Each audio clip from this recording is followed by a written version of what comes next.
कचरा।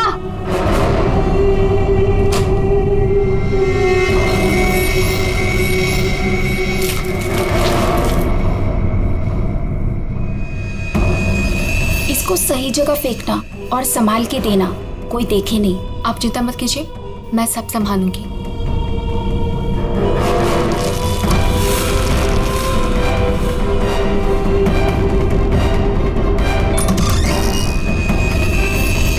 जल्दी दो। कौन है बेटा? कोई नहीं माँ, कचरा वाली थी।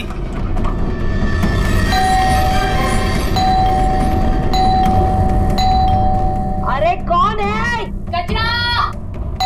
अरे आ रही हूँ। क्या बैग खराब कर देगी? है? तू कौन है? मैडम, मैं ना नई सफाई वाली है। वो क्या है ना, सविता गांव गई है तो उसकी जगह मेरे को रखा है यहाँ पे। ये सेक्रेटरी भी ना इन्फॉर्म ही नहीं करता है और किसी को भी रख देता है काम पे। क्या मैडम, सुबह सुबह चिलम चिली करने का। लाओ, वैसे भी मेरे को 10 और घरों में जाना है। लाओ जल्दी दो। है तेवर तो देखो, जैसे ऑफिस ही जाना है तुझे। चल जा, नहीं देते डब्बा। हाँ हाँ तो मत दे। वैसे भी तेरे कचरे से कितनी बदबू आ रही है। अच्छा, परफ्यूम मार के दूं कचरा तुझे? अरे तो मैं मरी नहीं चाह रही हूँ लेने के लिए। बात तो ऐसे करी है जैसे लगता है कचरा नहीं सोना मांग लिया हो। एक मिनट, कहीं आप वही झगड़ालू औरत तो नहीं जो घड़ी घड़ी सबसे झगड़ा करते फिरते रहती है? हाँ, अरे बहुत किसे सुने हैं आपके बारे में। हाँ ए लड़की, मुझसे सवाल चला रही है तू? हाँ? औकात क्या है तेरी? क्या हुआ? सुबह सुबह ये चिल्लम चिल्ली क्या चल रही है? देखो ना मैडम, मैं ना नई सफाई वाली कचरा लेने के लिए आई थी। वो सविता ना गाँव गई है, उसकी जगह मेरे को रखा है यहाँ पर। मैडम से कचरा क्या मांग लिया? ऐसा लग रहा है कि इसका कचरा बेच करके कोई सोने का महल बना लेगी मैं। बाबा रे बाबा, कितना झगड़ा करती है ये। ओह, तो इसमें कौन सी नई बात है? सबके साथ झगड़ा करना इनकी पुरानी आदत है। आ गई होशियारी झाड़ने। ए सुन, हमारे फटे में टाउन बताना। Mind your own business. चल, देख रहे हो ना कैसे झगड़ा कर रही है ये। वाह वाह, बड़ी आई। Mind your own business. पहले अपने माइंड का इलाज करा। सबके नाक में दम करके रखा है अपने रोज के झगड़ों की वजह से। भाभी जी please, I am sorry, I am really sorry. आप अंदर जाइए। शोभा, अंदर जाओ।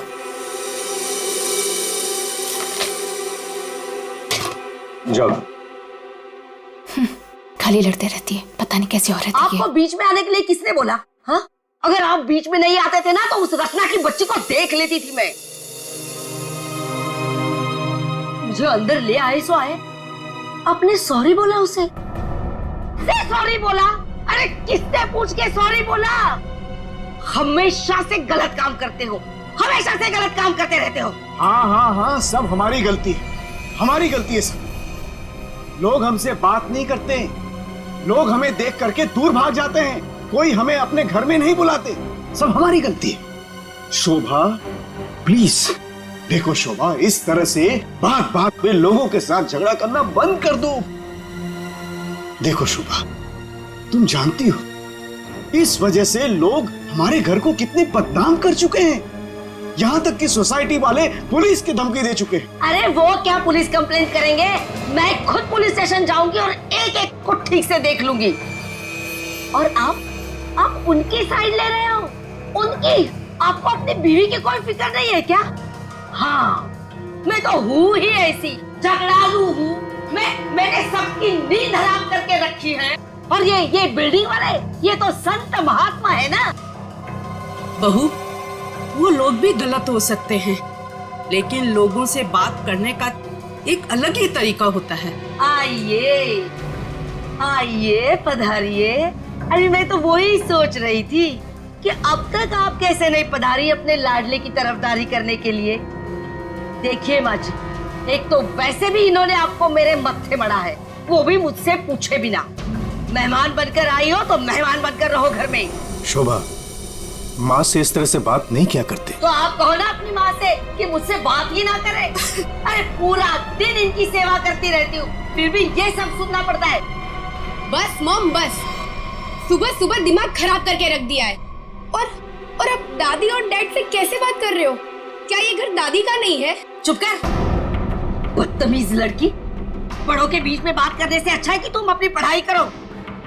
पर तुम कहाँ पढ़ाई करती हो? पूरा दिन इस मोबाइल और लैपटॉप में घुसी रहती हो। ये किसकी फोटो है? कौन है ये लड़का? तेरा बॉयफ्रेंड तो नहीं है? मॉम, जैसे अभी आपने बताया ना कि मैं आपके मामले में इंटरफेयर ना करूं, वैसे आप मेरे मामले भी में इंटरफेयर ना करें तो अच्छा होगा। बदतमीज लड़की, मुझसे जबान लड़ा रही है तू? बड़ों से बात करने का तमीज नहीं है तुझे? अगर मुझसे जबान लड़ाई ना तो याद रखना। हाँ, क्या कर लोगे आप? हाँ, क्या कर लोगे? जैसे भैया को इस घर से निकाल दिया वैसे मुझे भी निकाल दोगे? हाँ? काव्या! माँ, शोभा! बस बहुत हो गया। ऐसे किसी जवान लड़की से बर्ताव नहीं किया जाता। माँ, तुम्हें मंदिर जाने में देर हो रहा है ना? चलो मैं तुम्हें मंदिर छोड़ देता हूँ। काव्या, तुम्हें कॉलेज जाना है ना? चलो मैं तुम्हें ड्रॉप करता हूँ। चलो जल्दी चलो। तुझे तो मैं देख ही लूंगी। बहुत बदतमीज होने लगी है आजकल।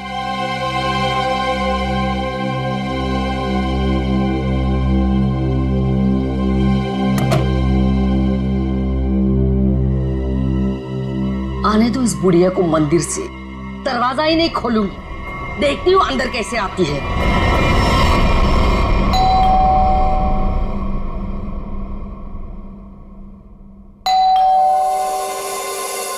शोभा, दरवाजा क्यों नहीं खोल रही हो? शोभा, क्या माँ जी? आपने शोभा को कहीं जाते हुए देखा है क्या? क्या हुआ माँ जी? रचना, तूने शोभा को कहीं देखा है क्या? माँ जी, मेरे इतने भी बुरे दिन नहीं है कि मैं उनको देखूं। पता नहीं उसमें भी उनको कोई प्रॉब्लम हो जाए। पर हुआ क्या? शोभा दरवाजा नहीं खोल रही है। अब जरा जाके सेक्रेटरी को बुला के लाइए ना प्लीज। अभी बुलाता हूँ। शायद वो बाथरूम में नहा रही हो। इतनी देर से नहा रही है? शायद अपना पाप धो रही होगी। माँ जी, आपके पास घर की दूसरी चाबी होगी ना? नहीं है। एक मिनट माँ जी, मैं आपके बेटे मनीष को फोन करता हूँ। हटिए हटिए।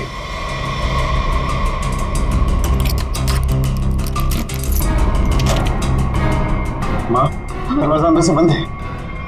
अंदर से कैसे बंद है?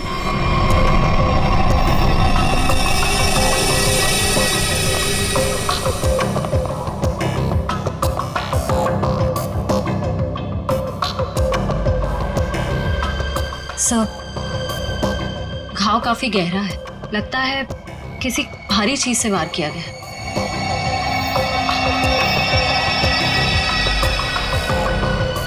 सर, हो सकता है कोई एक्सीडेंट।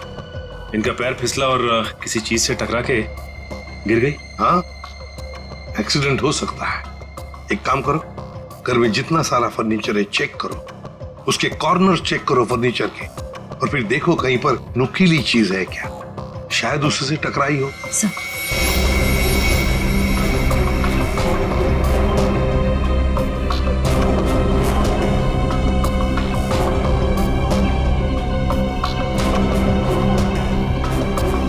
सर, कहाँ निकल?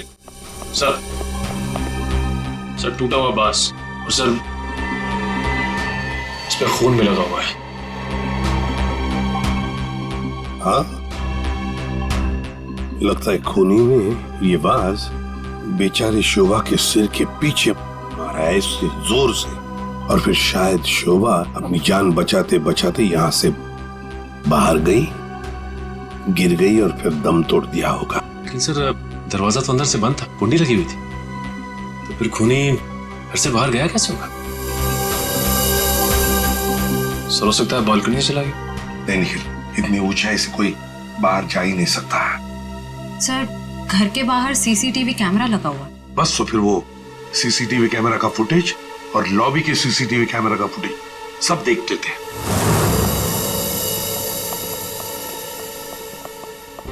मनीष जी, आज सुबह आप, आपकी माँ और बेटी काव्या जब घर से बाहर गई तब शोभा जिंदा थी, है ना? जी सर। मतलब शोभा जी का कत्ल हुआ सुबह 10:30 बजे के बाद में ही। पर काव्या, तुम 11 बजे कॉलेज से वापस क्यों आ गई थी? देखो, चुप रहने का कोई फायदा नहीं है। हमने लॉबी के सीसीटीवी फुटेज में देख लिया है। तुम ठीक 11 बजे बिल्डिंग में अंदर आई थी।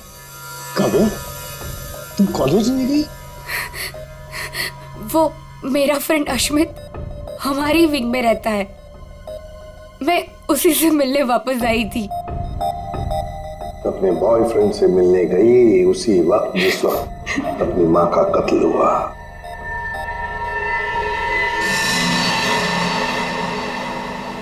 तुम कौन हो? मैं रितेश। रितेश, आपका बेटा? जी सर। पर तुम तो घर छोड़कर चले गए थे। जी वो मैं घर छोड़कर नहीं गया था, मुझे इनकी पत्नी ने घर से निकाल दिया था। मतलब तुम्हारी माँ ने? यही आदर रखते हो अपनी माँ के लिए? यही संस्कार दिया? जब तुम यहाँ रहते नहीं थे तो किस लिए आए थे यहाँ पर? जी वो मैं किशोर से मिलने आया था। सर अगर आपने सीसीटीवी फुटेज देखा होगा तो आपने देखा होगा कि मैं अपने डॉग को बाहर घुमाने लेके गया था। क्या बात है किशोर, जब ये रितेश तुम्हारे घर पे तुमसे मिलने आया तो तुम अपने घर से बाहर कुत्ता घुमाने निकल गए? हाँ सर वो हमेशा आता जाता रहता है, पर इसमें प्रॉब्लम क्या है? प्रॉब्लम है शोभा जी का कत्ल हुआ है, समझे? चलो तुम सबकी बातें मान ली। बच्चे बिल्डिंग में आए अपने दोस्तों से मिलने, मगर घर नहीं गए। बिल्डिंग के अंदर बाहर लोग आते जाते रहे, और शोभा जी के घर के बाहर कोई नहीं आया। काश अगर कोई भी एक भी शोभा जी से मिलने जाता तो शायद आज बेचारी मासूम शोभा बच जाती। सर वो कोई बिचारी औरत नहीं थी, जैसी औरत थी उसके साथ वैसा ही हुआ। क्या मतलब? माफ कीजिएगा मनीष भाई, सोसाइटी की इज्जत का सवाल है। सर शोभा जी का सोसाइटी में किसी के साथ भी बिहेवियर अच्छा नहीं था। आए दिन छोटी छोटी बातों में झगड़ा करती थी। इवन सर आज भी उनका झगड़ा हुआ था। झगड़ा हुआ था? किसके साथ? इनसे, रचना जी से। ओह सर मैं सर मैंने उसको नहीं मारा सर, मैंने तो कभी किसी मच्छर को भी नहीं मारा सर। एसीपी साहब, इन सोसाइटी के सारे लोगों को मैं जानता हूं, इनमें से ऐसा कोई नहीं है जो शोभा को इस तरह से मार सके। मगर शोभा जी का खून तो हुआ है ना, किसी ने तो किया है। अरे तारिका, ये क्या कर रही हो? ऐसा क्या करते हो डॉक्टर साहब ने? करने दीजिए ना सर, कुछ भला करने जा रही है तो उसे टोकना ठीक नहीं है ना सर?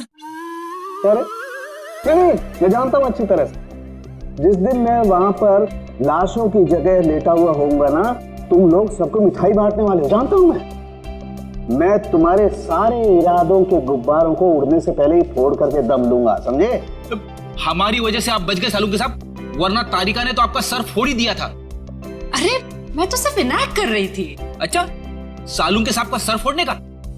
जी नहीं, इस औरत के सर पे किस चीज से बहुत जोर से मारा गया है जिससे इसकी मौत हो गई, ये पता लगाने के लिए।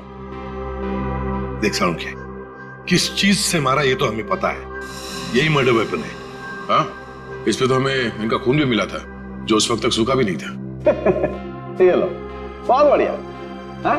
जो भी वहां पर मिला उस पर भरोसा करके आगे सीधे आना, कमाल है, बिना अपना दिमाग लड़ाया। तारिका, कई बार मैं सोचता हूँ अगर हम नहीं होते तो इन लोगों का बेचारों का होता क्या है? ये बात हमें क्राइम सीन पर मिला है।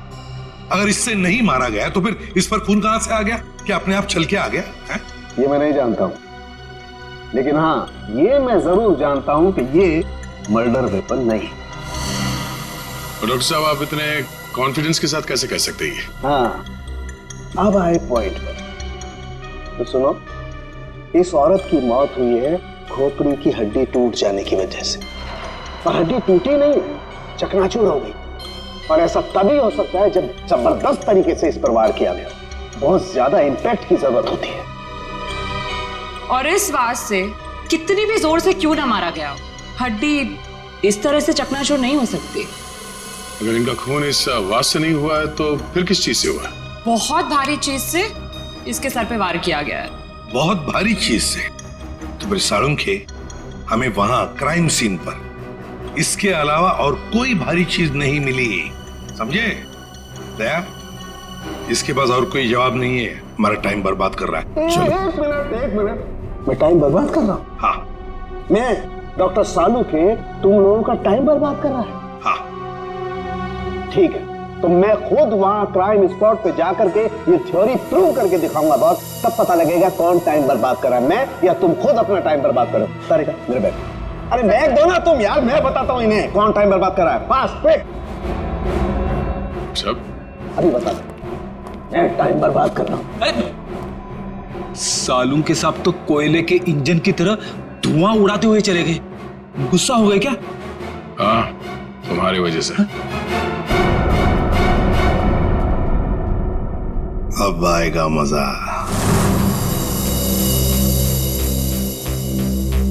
सब कुछ ढूंढ लिया, आप क्या ढूंढेंगे? अपना सर ढूंढो। कहा था ना यार तुमसे, कोई भारी चीज से मारा गया तो भारी चीज ढूंढो ना प्लीज। साहब क्या लगता है, इससे मारा होगा? सर क्या इससे मारा होगा? नहीं, इससे नहीं हो सकता। सर ये देखिए सर, काफी भारी है सर, इससे मारा होगा।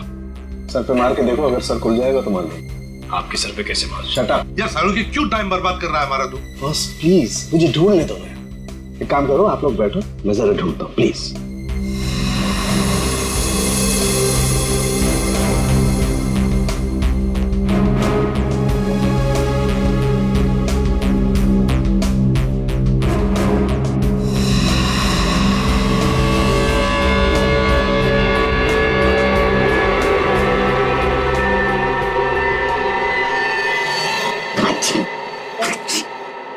पूरी दुनिया में सर्दी फैलाएगा।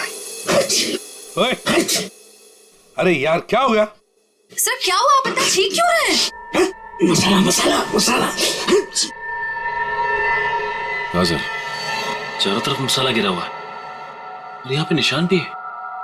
लगता है मसाला कूटने का खलबट्टा रखा था यहाँ पे। सर बट्टा तो काफी भारी भी होता है। एक काम करो, आसपास जितने भी घर हैं, सारे के सारे घर चेक करो। श्रेया, दादी माँ को लेकर आओ।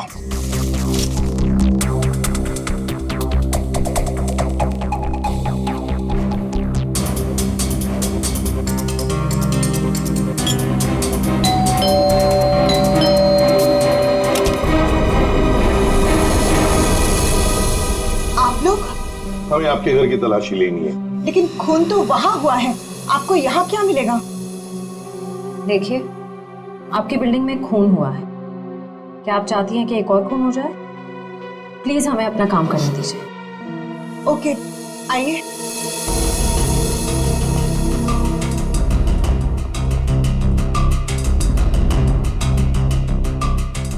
शोभा भी ना मरने के बाद भी मेरी पीछा नहीं छोड़ेगी।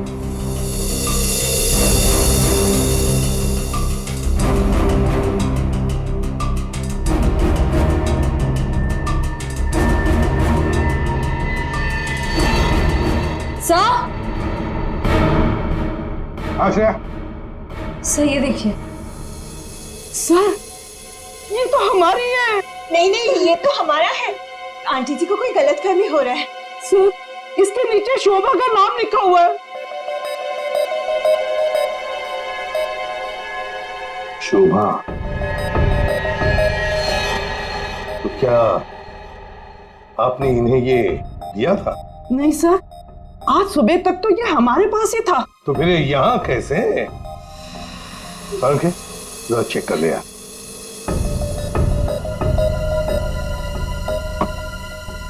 वो क्या है ना सर, मैंने गुल्लू के पापा को छोले खिलाने का वादा किया था।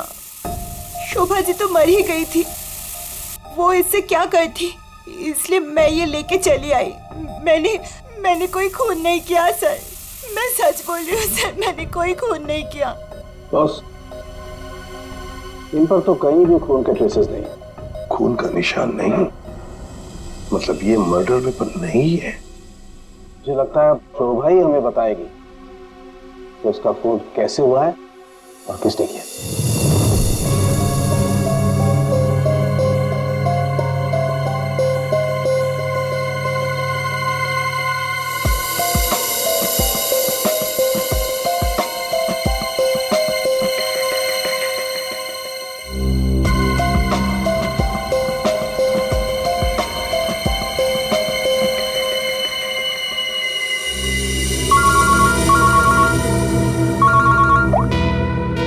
आसान के बोल।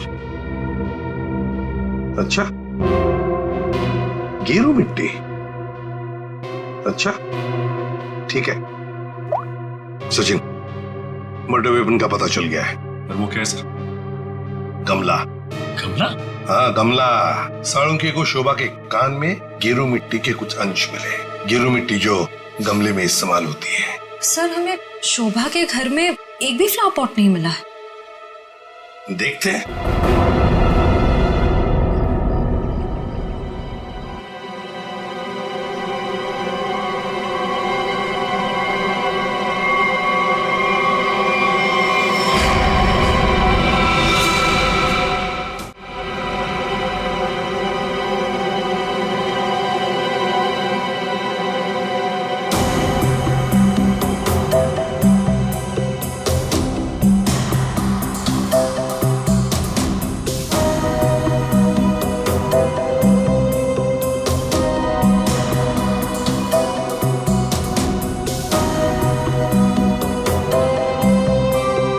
गमला यहीं पर गिरा है। पर सर गमला गया कहाँ? हो सकता है किसी ने साफ कर दिया हो ताकि कोई सुराग न बचे, लेकिन मौत हुई है इस गमले की वजह से ही। लेकिन सर ऐसा कैसे हो सकता है? घर के बाहर लगे सीसीटीवी फुटेज में तो हमने किसी को कमरे के अंदर जाते देखा नहीं। तो फिर शोभा जी के सर पे गमला मारा किसने होगा? वही तो समझ में नहीं आ रहा है सचिन कि गमला मारा किसने, और फिर इतने जोर से मारा है कि किसी इंसान की जान ही चली जाए। हाँ सर, सवाल ये भी है कि बंद कमरे से खूनी बाहर गया कैसे? जमीन चीर के या आसमान फाड़ के? जमीन चीर के तो नहीं निखिल, जमीन चीर के नहीं, आया होगा तो आसमान फाड़ के ही। 1 2 3 4 5 6 7 7वें मंजिल पर शोभा जी रहती है। वो रही उसकी बालकनी, और बिल्कुल उसी के ऊपर है 8वें मंजिल की बालकनी। चलो चलकर देखते हैं।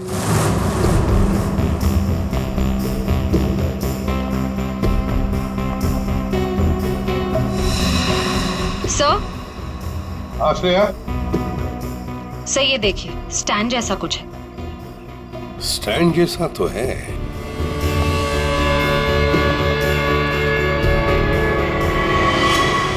श्रेया, इस गमले का ही स्टैंड है। गमला इसी स्टैंड पर था। ये देखो, यहाँ से गमला यूं धक्का मार के नीचे फेंका गया। ये फ्लैट किसका है? सर किसी एनआरआई का है, और बिल्डिंग का सेक्रेटरी होने के नाते इसकी चाबी सिर्फ मेरे पास ही रहती है सर। क्या हाल फिलहाल में यहाँ पर कोई आया था? मुझे नहीं पता। तुम्हें पता नहीं? तो फिर इसका एक ही मतलब हो सकता है कि जबकि इस फ्लैट की चाबी सिर्फ तुम्हारे पास ही है, तो इस फ्लैट में भी सिर्फ तुम ही आए होंगे। ये क्या कह रहे हैं सर? मेरे कहने का मतलब है कि फ्लैट की चाबी उन्होंने मुझे दी थी। क्या है सर कि सारे एम्प्टी फ्लैट की चाबी ऑफिस के ड्रॉअर में होती है। एजेंट लोग सर कभी भी आते जाते रहते हैं, तो सर मैं 24 घंटे उनके लिए घर पे थोड़ी ना रहूंगा सर। ये खाली फ्लैट्स की चाबियां ऑफिस में रहती है, ये बात सबको पता है? हाँ, हमारे सारे रेजिडेंट्स और सारे कमिटी मेंबर्स को ये बात पता है। हमारे अलावा कोई भी कभी भी ऑफिस जाकर चाबी ले सकता है। वाह, देखा कितने अच्छे सेक्रेटरी है ये सोसाइटी के, जबकि सारी जिम्मेदारी तुम्हारे ऊपर है। फ्लैट के अंदर कोई भी घुस सकता है, कुछ भी कर सकता है। यहाँ तो एक खून हुआ है, खून, समझे? और ये जिम्मेदारी सिर्फ तुम्हारी है। सर खून तो शोभा जी के फ्लैट में हुआ है सर, इससे इस फ्लैट का क्या कनेक्शन हो सकता है सर? जाइए, आप जाइए नीचे और सबको इकट्ठा कीजिए, सारे रेसिडेंट्स को कंपाउंड में। जाइए जल्दी। जी सचिन, ये देखो, हम हैं 8वें मंजिल की बालकनी पर और शोभा जी रहती थी 7वें मंजिल पे। जब शोभा जी वहां अपनी बालकनी से बाहर झुकी होगी किसी काम की वजह से, तब 8वें मंजिल के मतलब यहां से वो गमला शोभा जी के सिर पर मारा गया, ठाम करके ऐसे।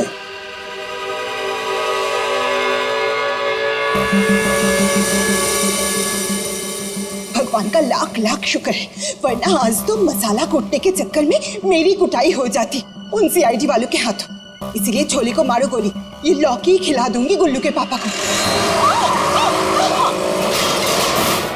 ओह गॉड!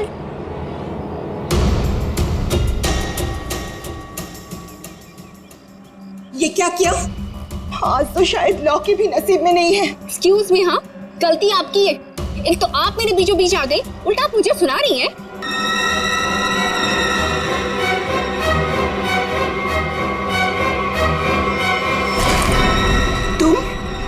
तुमको तो मैंने कहीं देखा है। देखिए, आपका जो कुछ भी नुकसान हुआ है उसके लिए आई एम सॉरी। मैं थोड़ी जल्दी में हूँ। रुक रुक, तुम वही सफाई करने वाली हो ना?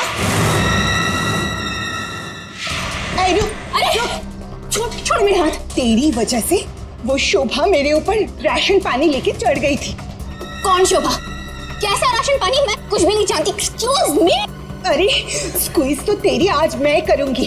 तेरे जाने के बाद ही शोभा का कत्ल हुआ था। क्या? चल मेरे साथ सीआईडी के पास चल। चल। हमें उस चीज का पता चल गया है जिससे शोभा जी का खून हुआ है। एसीपी साहब, क्या आप मुझे बता सकते हैं वो कौन सी चीज है जिससे मेरी पत्नी का खून हुआ? Flower pot. Flower pot? जी हाँ, फ्लावर पॉट। बिल्डिंग के 8वें मंजिल पर जो फ्लैट बंद पड़ा है उसके बालकनी के ऊपर रखा गया था ये फ्लावर पॉट, और ऊपर से शोभा जी के सिर पर मारा गया। फ्लावर पॉट किसने किया ये सब? मुझे नाम बताइए जिसने मेरे परिवार को हमसे छीन लिया। बताइए एसीपी साहब, कौन है वो? ये तो कहना पड़ेगा कि बड़ा चालाक खूनी है ये, बहुत अच्छी तरह से प्लानिंग की थी, लेकिन भूल गया कि कोई भी कातिल कितना भी चाहे चालाक क्यों ना हो, कोई ना कोई गलती तो कर ही जाता है। जानना चाहते हो कौन है वो खूनी? आप में से ही कोई है, आप में से। ये सफाई करने वाली है। आज सुबह जब शोभा का खून हुआ था उससे पहले मैंने इसको बात करते हुए देखा था।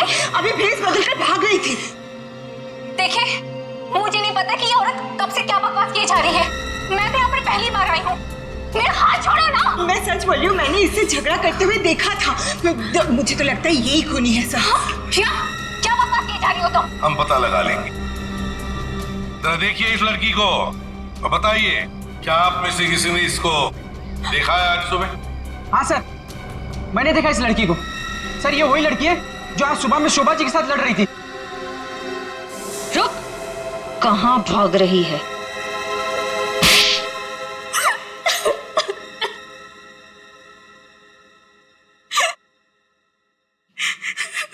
ये सब रोना धोना बंद करो और बताओ कौन कौन है इसके पीछे। तुम्हारे अकेली का काम नहीं है ये, बताओ जल्दी। कौन कौन मिला हुआ है तुम्हारे साथ इस काम में? हाँ? क्यों खून किया शोभा का? खून? नहीं सर, मैंने कोई खून नहीं किया। मुझे कुछ नहीं पता, मैं सच कह रही हूँ। जमाना बड़ा बदल गया है सर। इतनी महंगी घड़ी और ब्रांडेड चप्पलें पहन के घूम रही है। यहाँ तो सीआईडी में ईमानदारी से काम करने के बाद पिछले 5 साल में ये वाले जूते पहन पाया हूं मैं। हाँ, सच कह रहे हो फ्रेडी। लेकिन ये है ना, मुखौटा पहनी है सफाई कामगार का, है तो कोई और ही। पूर्वी, ऐसा नहीं बताइए। हाँ, बोल नहीं। प्लीज मैम, मुझे मत मारिए। मैं बताती हूँ, मैं सब सच बताती हूँ। दरअसल मेरे पास एक फोन कॉल आया था। कौन लोग थे मुझे नहीं पता, लेकिन वो लोग शोभा से बदला लेना चाहते थे। बदला कैसे लेना है वो सारे इंस्ट्रक्शन मुझे फोन पर बता दिए गए थे। मैंने बस उसे फॉलो किया था और कुछ नहीं किया था, खून नहीं किया था सर। एक अनजान आदमी ने तुम्हें फोन कॉल किया और तुम उसकी मदद करने के लिए तैयार हो गई? हाँ सर। ऐसी क्या दुश्मनी थी तुम्हारी शोभा से? सर, शोभा अच्छी औरत नहीं थी। वो बहुत ही घमंडी और झगड़ालू किस्म की औरत थी। समय एक स्टोर में सेल्स गर्ल का काम किया करती थी। मेरे स्टोर में आई वो एक दिन, नेल पेंट दिखाने के लिए कहा। नेल पेंट का ढक्कन जब मैं खोल रही थी तो सर गलती से वो नेल पेंट की कुछ बूंदें उसके साड़ी के पल्लू पे गिर गई थी सर। उसके बाद उसने जो हंगामा खड़ा किया, मैंने उससे माफी मांगी, मिन्नती की कि प्लीज मुझे माफ कर दीजिए, लेकिन उसने मेरी एक बात भी नहीं मानी। मैनेजर के पास चली गई सर। फिर मैनेजर ने मुझे नौकरी से बाहर निकाल दिया। 2 महीने तक मुझे कहीं कोई नौकरी नहीं मिली। घर का किराया तो दूर, खाने तक को मेरे पास पैसे नहीं थे। मकान मालिक मेरे सर पर चढ़ करके मुझे परेशान करने लगा, कहा कि निकलो मेरे घर से। सर, उसने मेरी पूरी जिंदगी तबाह कर दी। फिर मैंने ठान लिया था कि उस शोभा से मैं बदला जरूर लूंगी। इसलिए तुमने कानून को अपने हाथ में लेने का फैसला किया है? सर, मैं मानती हूँ कि मुझसे बहुत बड़ी गलती हो गई। प्लीज आप लोग मुझे माफ कर दीजिए, प्लीज। ये लो, सब कुछ मान लिया तो माफी मिल गई? ऐसे लगता है तुम्हें? है? तुम्हारी सजा हम कम कर सकते हैं, मगर एक शर्त पर। हाँ सर, मुझे आप लोगों की सारी शर्त मंजूर है। बताइए मुझे क्या करना होगा। तो ये बताओ कि फोन पे एग्जैक्टली क्या इंस्ट्रक्शन दिए गए थे तुम्हें? मुझे बस वो फ्लावर पॉट गिरने के बाद उसे साफ करने के लिए कहा गया था। वो फ्लावर पॉट जैसे बालकनी से शोभा के सर से टकराकर नीचे गिरा तो मेरे पास उसे झट से साफ करके वहां से मैं निकल गई। बस यही किया था मैंने। वो फ्लावर पॉट किसने फेंका था? Flower pot? नहीं, किसी ने फेंका नहीं था। किसी ने नहीं फेंका? ये कैसे हो सकता है? कोई तो ऊपर था फेंकने वाला। नहीं सर, मैं सच कह रही हूँ, वहाँ पर कोई नहीं था। वो फ्लावर पॉट अपने आप गिरा था। कौन था ऊपर? यकीन कीजिए, मैं क्यों झूठ बोलूंगी आप लोगों से।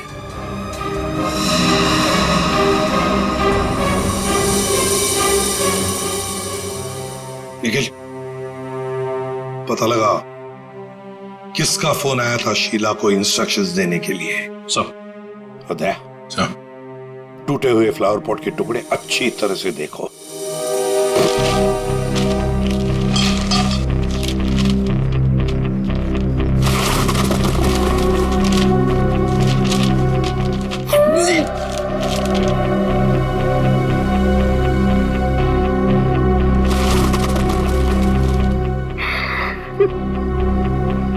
सीआईडी में इतने साल काम करके यही इज्जत मिली। क्या हुआ पंकज सर? कोई इज्जत चाहिए आपको? वो सर, इसमें सिर्फ सड़ा हुआ कचरा है सर, और कुछ भी नहीं है सर। यहाँ पे थोड़ी देर और खड़ा रहा ना तो मैं बदबू के मारे शहीद हो जाऊंगा सर। कुछ नहीं होगा तुम्हें, काम पे ध्यान दो।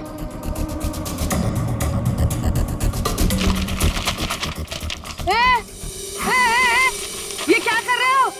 ये मेरा इलाका है, यहाँ मैं किसी और को कब्जा जमाने नहीं दूंगी। अरे कौन कब्जा करना चाहता है? मेरा बच्चा है तो मैं खुद यहाँ से सलट लूं। तो फिर मेरे इलाके में कचरा चुनकर ये मेरे पेट में लात क्यों मार रहे हो?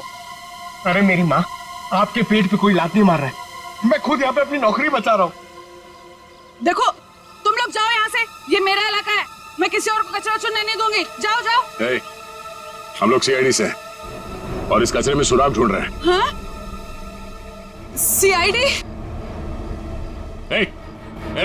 रुक। देखो जरा, चलो। सर, हाँ, सर पे पैर रख के भाग गई सर। आपको थोड़ा सॉफ्ट रहना चाहिए। आपको देख के डर के भाग गई सर। वो टाइम नहीं ना, वो कचरा।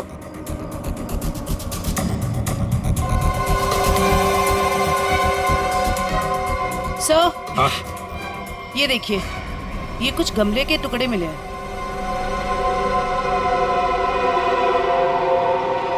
अच्छा, खून लगा हुआ है। हाँ दया, लगता है ये वही फ्लावर प्लॉट है जिससे खून हुआ है। अब ये खून शोभा का है या नहीं, ये तो फोरेंसिक लैब से ही पता चल जाएगा। लेकिन और भी तो कुछ होना चाहिए यहाँ पर, और कुछ होना चाहिए। देखो जरा, अच्छी तरह से देखो दोबारा। सर, बाकी तो हमने हर जगह देख लिया सर, और ऐसा कुछ मिला नहीं जो। देखो तो सही। यहाँ मैंने कुछ नहीं किया साहब, मैं निर्दोष हूँ साहब, मैं निर्दोष हूँ। कुछ नहीं किया तो हमें देखे भागी क्यों? वो साहब, बिरजू कह रहा था कि जब भी पुलिस वाले देखो ना तो अपनी जान बचाओ और भागो, पता नहीं फिर कब मुसीबत में फंस जाए। एक मिनट देखो, किसी भी मुसीबत में नहीं फंसोगे तुम, इतना बताओ। क्या सुबह तुमने यहाँ से कुछ कचरा उठाया था? हाँ, घबराओ मत, उठाया था कचरा? हाँ, उठाया तो था, इस थैले में ही है। दिखाओ जरा। नहीं नहीं, मैं नहीं दूंगी, ये मेरी रोजी रोटी है साहब। अरे हमें उसका भजिया नहीं तलना है, हमें सिर्फ ये देखना है कि उसके अंदर क्या है। इधर दो।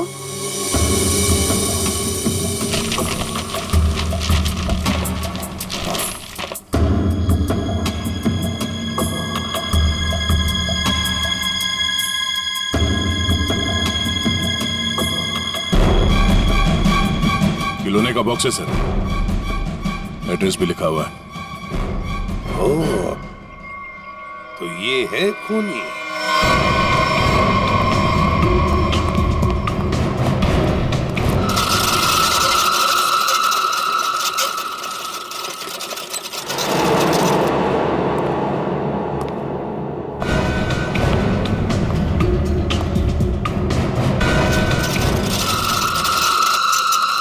कौन है? कौन है? अरे कौन है यहाँ? सामने आओ। कौन है?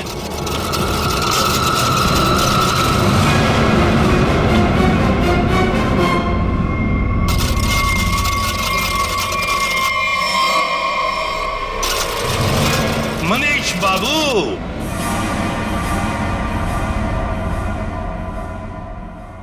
हाँ, खिलौनों के साथ बहुत खेल खेल लिए, अब ये तुम्हारा खेल खेलना खत्म। मैंने आगे रास्ता बंद है। मैंने कुछ नहीं किया। अब ये बता, शोभा को क्यों मारा तुमने? मैंने नहीं मारा, मैंने नहीं मारा। साहब, शोभा एक झगड़ालू औरत थी साहब, झगड़ालू औरत।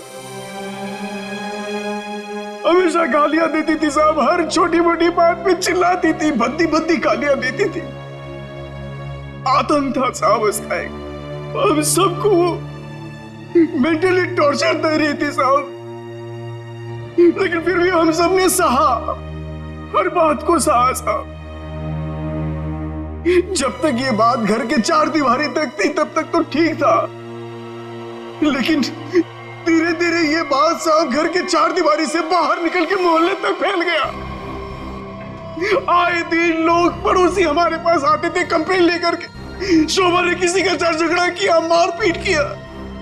तंग आ चुके थे साहब हम लोग, तंग आ चुके थे।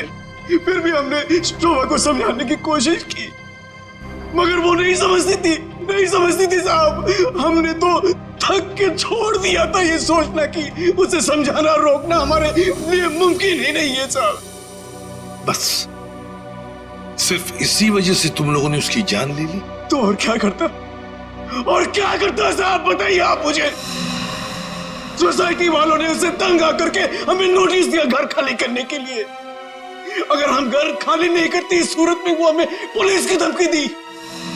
अगर ऐसा था तो डिवोर्स दे देते उसे मारने की क्या जरूरत थी? उसकी भी कोशिश की थी साहब, की थी मैंने, मगर उसने मुझे धमकी दी थी कि अगर मैंने उसे डिवोर्स दिया तो वो मुझे कोर्ट में घसीट के ले जाएगी। मेरे ऊपर डोमेस्टिक वायलेंस का इल्जाम लगाकर वो मेरे ऊपर केस करने वाली थी साहब। मैं मजबूर था, कुछ नहीं कर पाया साहब। रितेश, शोभा तो तुम्हारी माँ थी ना? सर, माँ का प्यार इस दुनिया में सबसे बड़ा प्यार होता है सर, पर वो तो सिर्फ अपने आप से प्यार करती थी सर। उसकी जरूरतें, उसका घमंड सिर्फ उसके लिए ही था सर। इस वजह से जब उसे मेरे और मेरी गर्लफ्रेंड वानी के बारे में पता चला तो उसने इंसल्ट करके मुझे घर से बाहर निकाल दिया सर।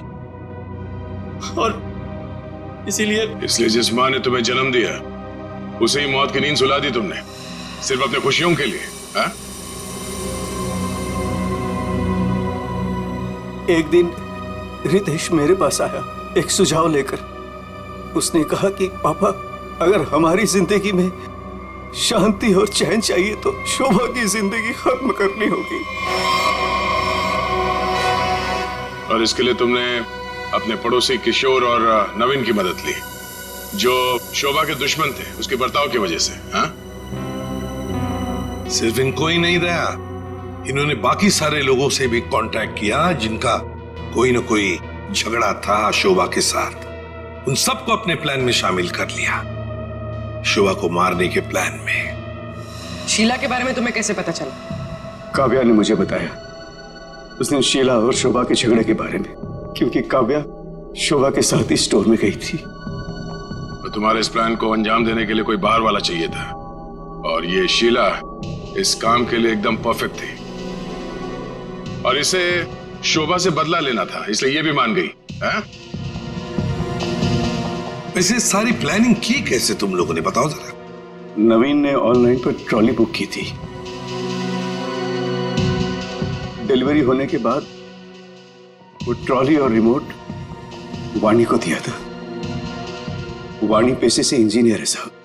वो ट्रॉली और गमले को किस तरह से रखना है इसकी प्लानिंग उसने नहीं की थी, और फिर वो ट्रॉली और रिमोट लाके किशोर को दे दिया, और फिर काव्या और रितेश ने मिलकर वो गमले और ट्रॉली को ऊपर बैल्कनी में सेट कर दिया।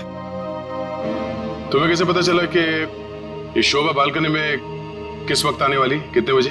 साहब, हर रोज सुबह 10 बजे एक भाजी वाला ठेला लेकर के हमारे बिल्डिंग के नीचे आता है, और शोभा उस पर बैल्कनी में खड़े होकर के खड़ी खोटी सुनाती थी साहब, चिल्लाती थी, झगड़ती थी उससे। बस मुझे उसी मौके का इंतजार था।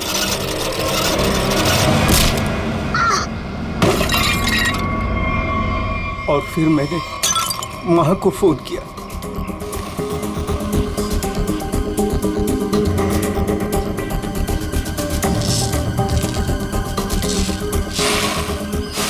कभी एक बार भी नहीं सोचा कि शोभा के ऐसे स्वभाव के पीछे कोई वजह हो, कोई कारण हो सकता है उसे कोई दिमागी बीमारी हो जिसका इलाज हो सके। नहीं सोचा, तुम सब ने सिर्फ अपने ही बारे में सोचा, तंग आ गए उसके स्वभाव से, इलाज नहीं किया उसका, बस जान ले ली उसकी। कानून तुम सबको कड़ी से कड़ी सजा देगा।